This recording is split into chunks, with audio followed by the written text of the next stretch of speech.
merak për çështjet e veprimeve të tij, ndoshta her pas here ose meraku I prindit nuk jeket asnjëherë në fakt. Po, të kuptoj. Sigurisht se të rinjt për mos me bë merak prind, do të më ngu më shumë fjalën e tyre. Do të thot, kur them fjalën e tyre, kur prindit thot zgjohu herët, bëj gati teshat e tua, pastroj dhomët, bënu gati për shkollë, nëse je nxënës, nëse je student, thot për shembull shko me orar në ligjërata ose leksione.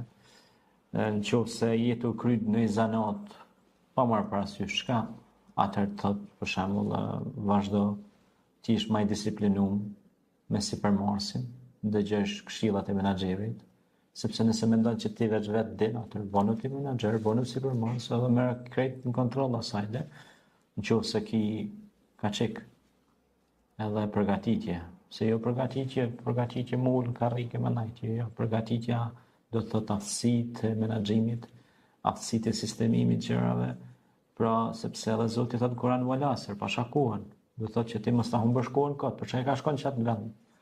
Në shkollë, për çka shkon kot me nxjerr karrikën, bankën aty.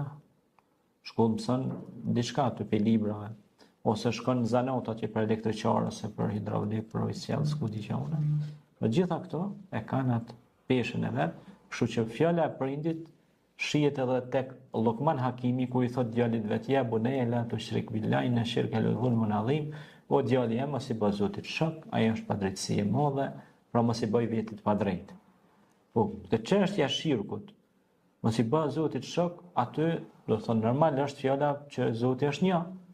Por prindi pe e këshillon me butësi dhe me urësi dhe me pindon senet prerazi, pe I tregon që nuk bën edhe pikë.